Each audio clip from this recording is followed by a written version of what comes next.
Carlos Alcaraz and Jannik Sinner just received the kind of warning that doesn't come from a coach, a rival, or a journalist.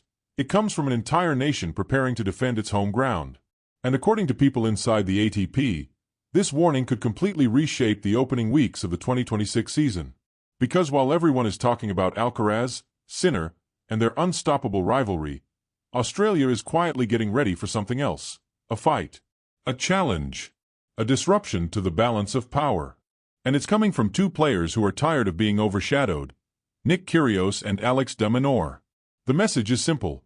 If Alcaraz and Sinner want to dominate 2026, they won't own the first Grand Slam of the year without a war. But to understand why this moment matters so much, you need to look at the timing. The 2025 season is barely ending. Most players are still recovering, still resting, still trying to process what the year took out of them. But for Australia, the holiday is already over. Their preparation started weeks ago. Their focus has been razor-sharp. And unlike past seasons, this time they believe the Australian Open is vulnerable. Why? Because both Alcaraz and Sinner are walking into 2026 with enormous pressure on their shoulders. Physically, mentally, and emotionally. And Australia can feel it. Kyrgios has already made it clear that he wants a comeback that matters. After months of injuries and doubts, he's training not just to participate, but to cause chaos in the draw. And de Minaur? He's not hiding anymore. In his latest interview, he openly stated that he wants to break the Alcaraz-Sinner duopoly. Not in 2 years. Not someday. In January. On home soil. In front of an entire nation desperate for an Australian to rise again. This is the first warning Alcaraz and Sinner received before the Australian Open. A warning that says, your rivalry is not the only story anymore. What makes this moment so powerful is the contrast. Alcaraz and Sinner spent 2025 at a level very few players in history can touch. They played each other 6 times. They shared the biggest stages. They carried the sport. But dominance attracts challengers. And challengers don't show up when you're strong. They show up when they sense vulnerability. And right now, both Alcaraz and Sinner are entering the season with questions that even they haven't fully answered. Alcaraz is still recovering the rhythm he lost after the injury in Turin. 3 weeks without touching a racket may not sound like much, but for someone who relies on timing, explosiveness, and instinct, it's everything. And while he's back, while he's training, while he's smiling again, the truth is that no one knows how ready he'll be when Melbourne begins. Sinner, meanwhile, is entering a season with more expectations than ever before. He dominated 2025 with a level of consistency that players spend their whole careers chasing. But the pressure to repeat greatness is often heavier than the pressure to achieve it the first time. And this is exactly why Kyrgios and de Minaur smell blood. The timing is perfect for them. The energy in Australia is rising. The courts fit their playing styles. The crowd elevates them. And both of them believe that 2026 is the year to disrupt the rivalry everyone assumes will dominate the decade. But here's the detail that makes this warning so dangerous. It's not coming from arrogance. It's coming from analysis. De Minaur explained it clearly. Sinner's emotional resilience is terrifying. His ability to lose heartbreakers, bounce back instantly, and keep winning is rare. And that's exactly why de Minaur wants to test him on home soil. Not because he underestimates him, but because he respects him enough to prepare specifically for him. And when asked who he feared more between Alcaraz and Sinner, he didn't hesitate. He chose Sinner. That alone is a psychological shift nobody expected this early in the season. Meanwhile, Alcaraz and Sinner are saying all the right things publicly. They're praising the Australian fans. They're talking about rhythm, about preparation, about respect.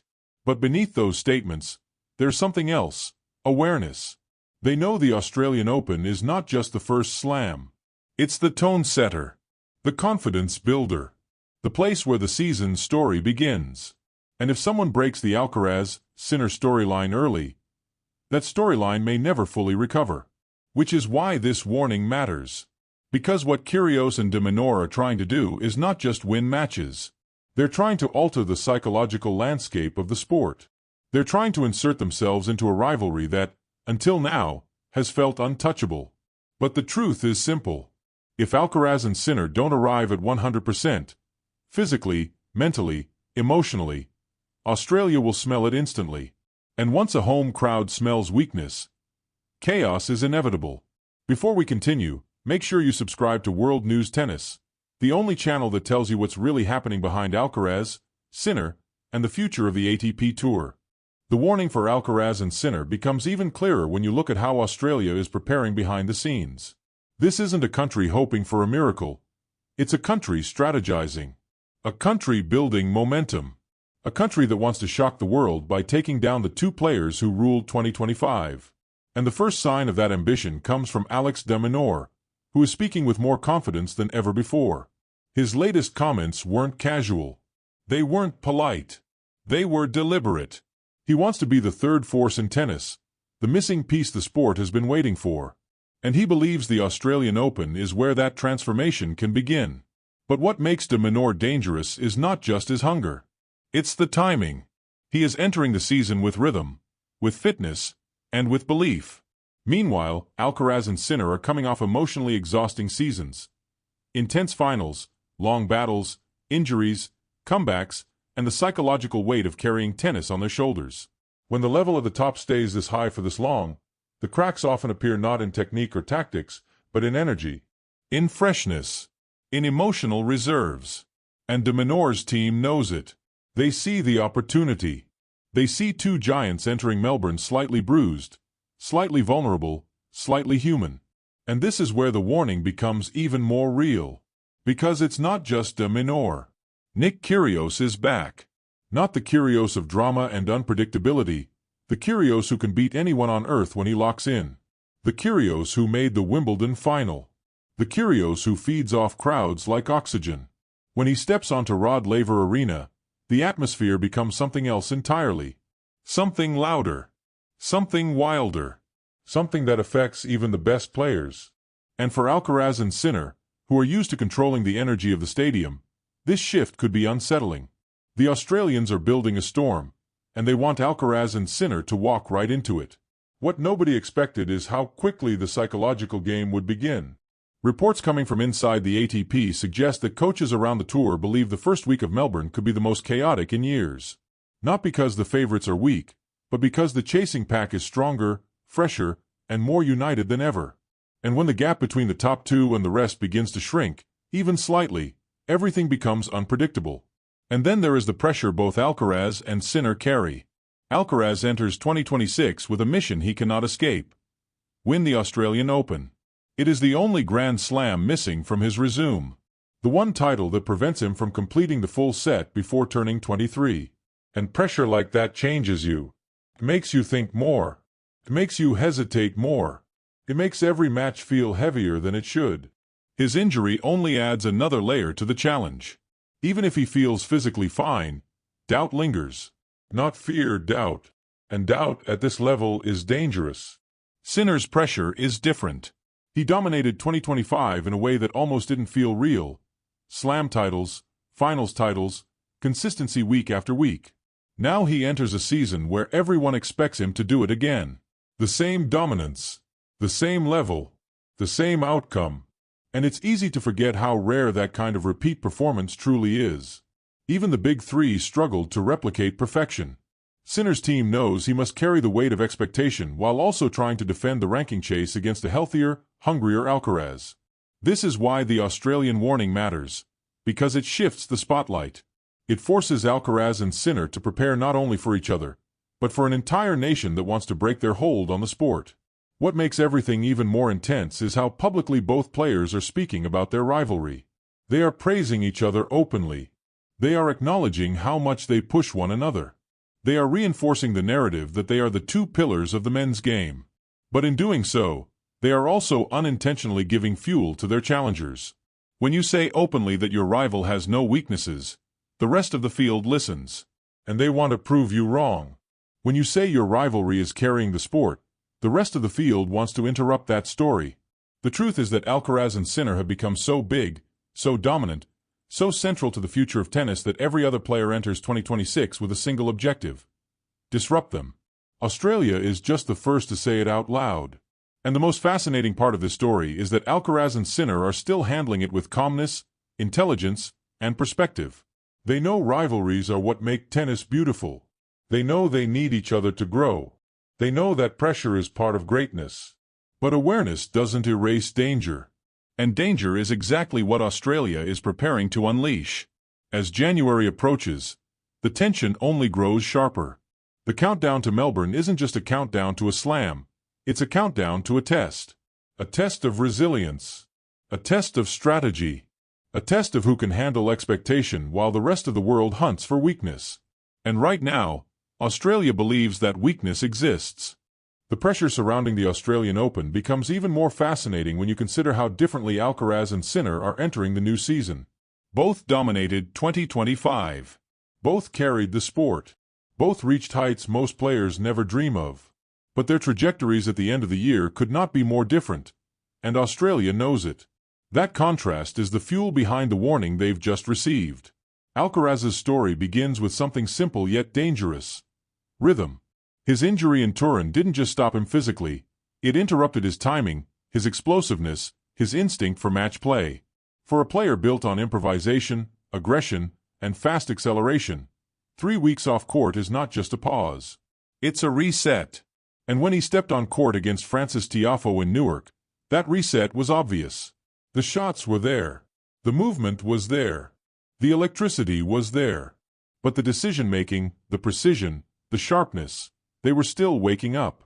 This is exactly what Australia is watching. Because what matters most at a Grand Slam is not whether you are healthy.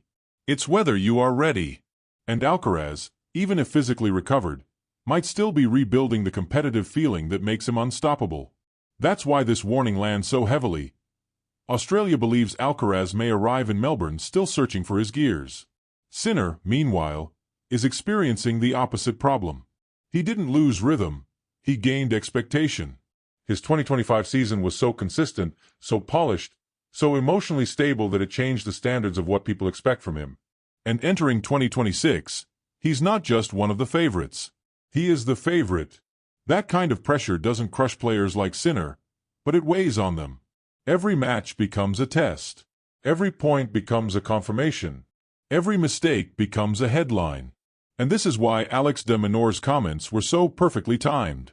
He talked about Sinner's resilience. He praised the way Sinner handled heartbreak at Roland Garros. He admired the comeback at Wimbledon. But beneath the compliments was another message. Sinner is human. His level is incredible, yes. His mind is strong, yes. But he feels disappointment. He feels expectation. He feels pressure. And the Australian Open, with its crowds, its heat, its noise, is the perfect arena to test someone emotionally. But what's even more dangerous is that de Minaur believes the Australian fans can help break the rivalry. Not by overwhelming Alcaraz and Sinner, but by elevating him. He knows that playing at home gives him something the top two do not have: an entire nation pushing him forward. And in a sport where confidence is everything, that kind of support can change matches. And then there is Kyrgios. Nobody can predict what Kyrgios will look like in Melbourne. But everyone knows what Kyrgios can do in Melbourne. He can ignite the stadium. He can destabilize rhythm. He can make even the strongest players feel uncertain. When he serves well, when he attacks early, when he gets the crowd behind him, he becomes one of the most dangerous competitors in the world. Not because he is consistent, but because he is explosive. And explosiveness is exactly the thing Alcaraz and Sinner struggled with from time to time in 2025. It's easy to forget how young they still are, how much pressure they carry, how much tennis they played this year, how much emotional energy went into every final, every big match, every moment where the entire world expected them to deliver. Rivalries are beautiful, but they are draining. And even champions walk into new seasons a little heavier than before. This is the opportunity Australia sees. Not a tactical weakness. Not a technical flaw. A psychological opening. Because 2026 won't simply start with tennis. It will start with narratives. With expectations. With questions. Is Alcaraz fully healthy? Is Sinner ready to defend a dominant season? Will their rivalry continue untouched? Or will the home crowd rewrite the first chapter of the year? This atmosphere, this tension, is what makes the warning so powerful. It's not a threat. It's an announcement. Australia is hungry. Australia is ready. Australia is not stepping aside for the rivalry the world wants to see. And the truth is, Alcaraz and Sinner know this. You can hear it in every interview they've given. They praise the Australian fans. They respect the conditions. They talk about preparation and rhythm and intensity. But buried beneath the polite answers is something deeper. The awareness that they can't afford a slow start. They can't afford to warm up through the first week. They can't walk into Melbourne thinking only about each other. They need to be perfect early.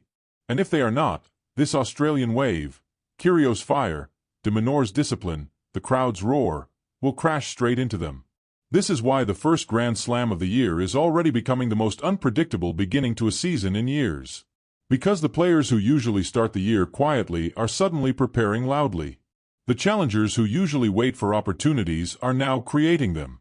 The narrative that seemed untouchable is now being tested. And the two players who ruled 2025 are entering a battlefield they didn't fully expect.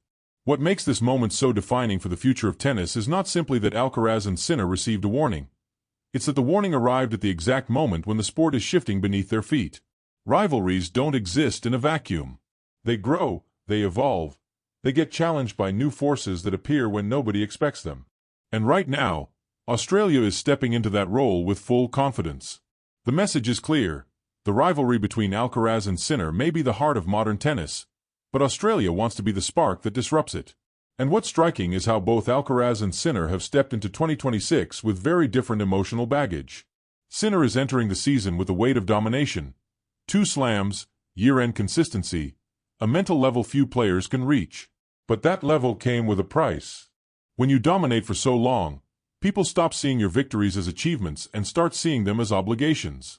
Every match becomes a test you are expected to pass. Every set you lose becomes a question mark. Every dip becomes a headline. That psychological pressure can be far more dangerous than a tough opponent across the net. Sinner knows this. His team knows this. And Australia knows it too. Meanwhile, Alcaraz enters the season with a different kind of pressure, the urgency of return. The injury in Turin didn't break him, but it interrupted him. And nothing scares a player like Alcaraz more than interruption. He needs motion. He needs rhythm. He needs the feeling of competition flowing through his instincts. That rhythm is what makes him unpredictable, explosive, dangerous. But the match against Tiafoe reminded everyone, including himself, that rhythm doesn't always come back instantly. The irony is that Alcaraz's biggest goal for 2026 is the Australian Open, the one slam he hasn't lifted yet. And now he enters it feeling behind schedule. Not weak, not scared, but aware that he needs to accelerate faster than ever before. This is the emotional landscape Australia is preparing to exploit. Not by being better players, but by being better positioned. By arriving fresher, hungrier, unburdened by expectation. Kyrgios, in particular, enters every Australian Open with a kind of electricity that no other event gives him. He becomes unpredictable, not in a chaotic way, but in a way that makes every match feel like a potential explosion. Even the best players struggle to settle into their patterns when Kyrgios starts dictating the tempo. And Minaur, with his discipline, speed, and relentless intensity, believes he can push both Alcaraz and Sinner to physical limits they don't want to reach in the early rounds of a slam. For him, this isn't just about winning. It's about disrupting, about making them feel something unexpected, about forcing them into battles before they're emotionally ready. This is where the warning becomes more than just words. It becomes a strategy. Because if Minaur and Kyrgios manage to force either Alcaraz or Sinner into long, draining early round matches, the ripple effects will be enormous.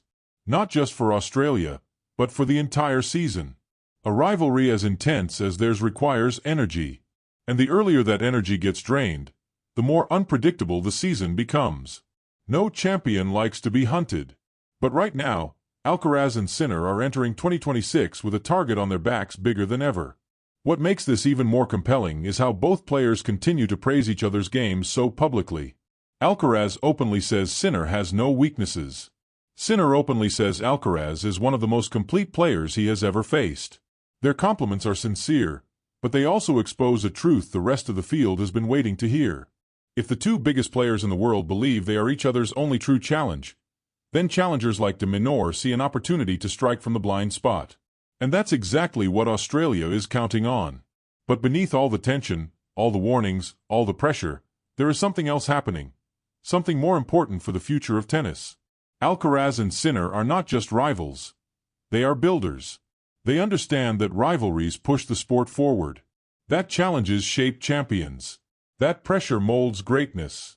In a strange way, this warning from Australia may be the exact push they need. The push that forces them to elevate again. To sharpen again. To grow again. Because the truth is, dominance becomes dangerous when it feels automatic. And after 2025, their dominance was beginning to feel inevitable. Now, nothing is certain. And that uncertainty is what makes the 2026 season so thrilling. As the Australian Open approaches, the world won't just be watching to see who wins. The world will be watching to see who takes control of the season from day one. Who sets the tone? Who absorbs pressure? Who transforms a warning into motivation? And who survives the emotional storm that awaits in Melbourne? If Alcaraz and Sinner rise to the challenge, their rivalry may become even stronger, perhaps legendary. But if they hesitate, even for a moment, Australia will be waiting to rewrite the script. If you love this rivalry as much as we do, hit subscribe right now to WorldNews Tennis. Don't miss the truth, the analysis, and the future of Alcaraz versus Sinner, the greatest rivalry of this generation.